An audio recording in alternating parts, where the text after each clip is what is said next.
کو سمجھا رہے ہیں کہ اگر آپ کے والدین بیمار بیٹھے وہ کچھ نہیں کر سکتے ہیں، وہ آپ کو صرف برا بھلا بولنے کے لیے ہے، انہیں بولنے دینا، کبھی اپنی آنکھیں مکمل کھول کے والدین کے چہرے کی طرف نہ دیکھنا، جب بھی دیکھنا ہوگا محبت کی نگاہ سے دیکھنا۔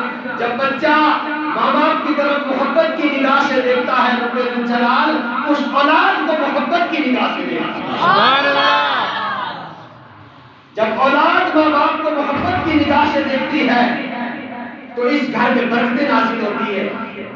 اس اولاد کی زندگیوں، اس اولاد کی زندگی آسان ہو جاتی ہے، ان بچوں کی زندگی آسان ہو جاتی ہے جن کے لیے صبح اٹھ کے ماں باپ کو سلے بچھا کے کہتے ہیں اے اللہ میری اولاد کو کامیابی عطا فرما۔ سبحان اللہ۔ بڑی خوش قسمت وہ اولاد ہے جن کے پیچھے صبح اٹھ کر ماں باپ اپنے بچوں کو بھی جگا کے کہتے ہیں کہ نماز پڑھا کریں، اور ماں باپ رو کر کہتے ہیں اللہ دنیا کے آگے میں ہاتھ نہیں پھیلا سکتا، لیکن تیری بارگاہ ذوالجلال سے کوئی چیز باقی نہیں ہے، تو میرے حال دیکھ رہا ہے کہ میں کس قدر زندگی گزار رہا ہوں۔ کوئی بھی ماں باپ اپنے بچوں کو ناکام نہیں دیکھنا چاہتا۔ باپ اور ماں مصلی بچھا کر صبح اٹھ کے جس بچے کے لیے دعا مانگ کر کہہ دیں جھولی پھیلا کے اللہ میرے بچے کو کامیابی عطا فرما، رب الجلال فرماتا ہے جس کے ماں اور باپ اولاد کے لیے کامیابی مانگ دے، فرمایا پھر میری رحمت جوش میں آتی ہے، میں اولاد کو کامیاب بنا دیتا ہوں۔ سبحان اللہ۔ میں کامیابی عطا فرما دیتا ہوں اس اولاد کو جس اولاد کے پیچھے ماں باپ کی دعائیں۔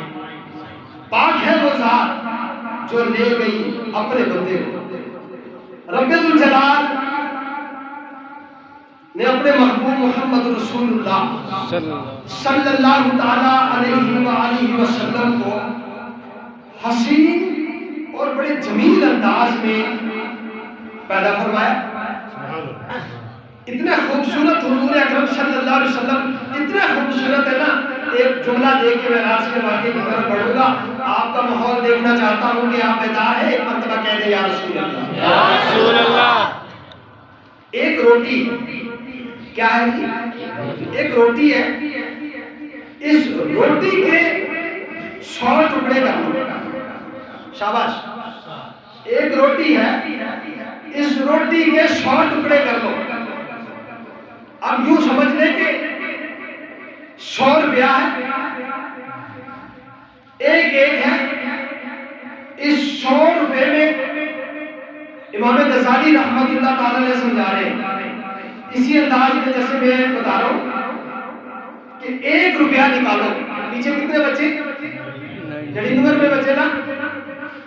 اللہ نے جو خوبصورتی بنائی ہے نا رب الجلال نے، یہ یوں مانے کہ 100 روپیہ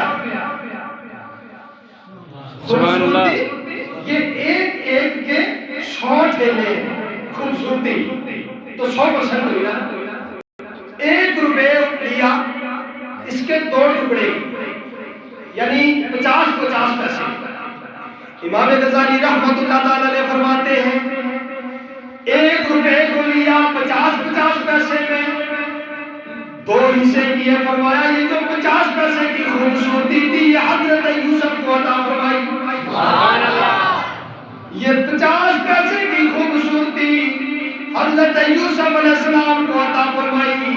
پھر یوسف اتنے خوبصورت تھے کہ مصر کی عورتیں جب حسن یوسف کو دیکھنے کے لیے ہاتھوں میں نیمبو لیے، چھریاں اوپر رکھے ہوئے، دیکھیں جب یوسف علیہ السلام کے چہرے کو نظر نہ ہٹا سکے اپنی انگلیاں کاٹ دیں، تو پھر بارگاہ ذوالجلال میں بیٹھ کر رو کر گریہ کرے اللہ یوسف کو بنایا تو ہے لیکن خوبصورتی اتنی کہاں سے عطا فرمائی ہے۔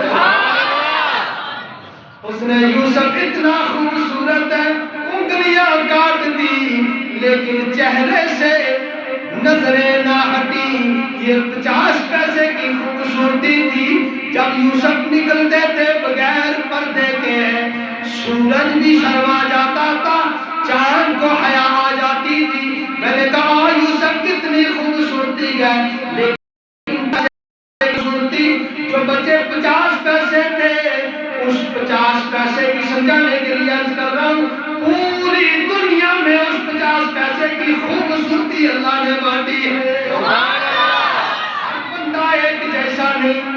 ہر جانور ایک جیسا نہیں، ہر شخص ایک جیسا نہیں، ہر آدمی کی الگ خوبصورتی ہے۔ خوبصورتی دنیا میں بانٹی 50 پیسے کی، میں نے کہا بندہ بندے پر کٹنے کے لیے تیار، بندہ بندے پہ مرنے کے لیے تیار۔ خوبصورتی 50 پیسے کی۔ او نوجوانوں آؤ تمہیں ذرا جذبہ دیتا ہوں، تم 50 پیسے کی خوبصورتی پر ایک دوسرے کے لیے کٹ مرتے ہو۔ پھر بڑی پیاری بات بلے شاہ نے کہی تھی کہ پاندے ہوتے یوں لگانا کی تیری دانائی، یوں لگا اس کاریگر نل جس نے شکل بنائی۔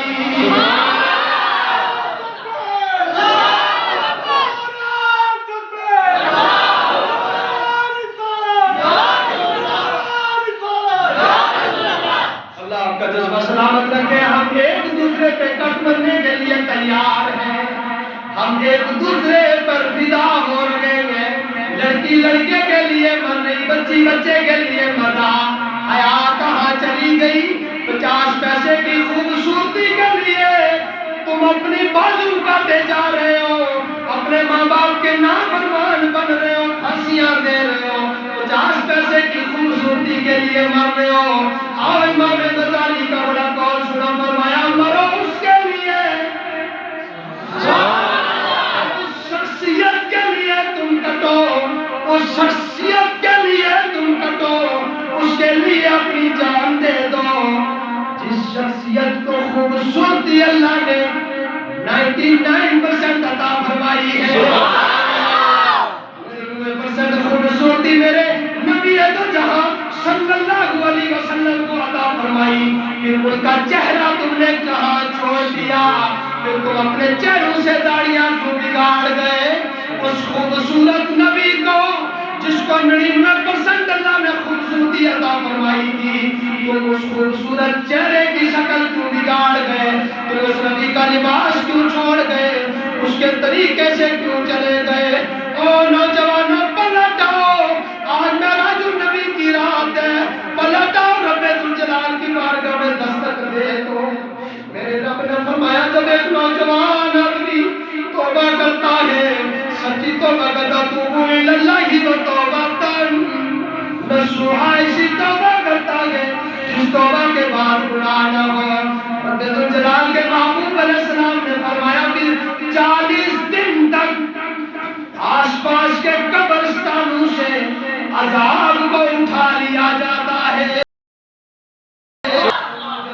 مت گزار ادھر زندگی، آج رب ذوالجلال کی بارگاہ میں یہ جو مسجد سے آواز آتی ہے حی علی الفلاح، آج تو ناکام ہو کے دنیا میں گھوم رہا ہے، تو نوکری کے چکر میں، تو پیسے کمانے کے چکر میں در در کی ٹھوکریں کھا رہا ہے، لیکن تجھے کامیابی نہیں مل رہی، کبھی ایک دفتر پہ کھڑا کبھی دوسرے پہ کھڑا، تجھے کامیابی نہیں مل رہی۔ میں نے کہا کھڑا ہونا یہ وسائل دنیا ہے، کھڑا ہونا بھی سپاسے لگانا بھی ضروری ہے، تیری محنت اور مشقت کرنا بھی ضروری ہے، لیکن اس محنت کو کامیاب کرنے کے لیے جو مسجد سے صدا آتی ہے حی علی الفلاح، اور کامیابی کی طرف، اس صدا کے ساتھ، اس آواز کے ساتھ تجھے اپنی آواز کو ملانا ہوگا، تو عنقریب تم اپنے آپ کو کامیاب پاؤ گے۔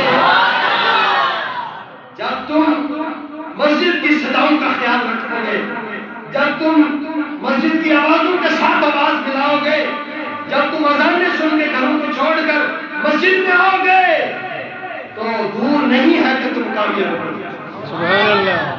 میرے نبی اکرم صلی اللہ علیہ وسلم اتنے خوبصورت ہے، ہم کہتے ہیں میں نے ویسی شکل بنانی جیسی پرانے ہیرو کی شکل، میں نے ویسی شکل بنانی جیسے اس پرانے ہیرو کی شکل۔ میں نے کہا انسان کو دیکھ کے شکل بنانا تو چاہتا ہے، لیکن یہ شکل پوری ساری دنیا کتنی بڑی ہے، 50 پیسے کی خوبصورتی کے لیے تم ایک دوسرے پر مر رہے ہو، تکبر کر رہے ہو، میں بڑا خوبصورت ہوں۔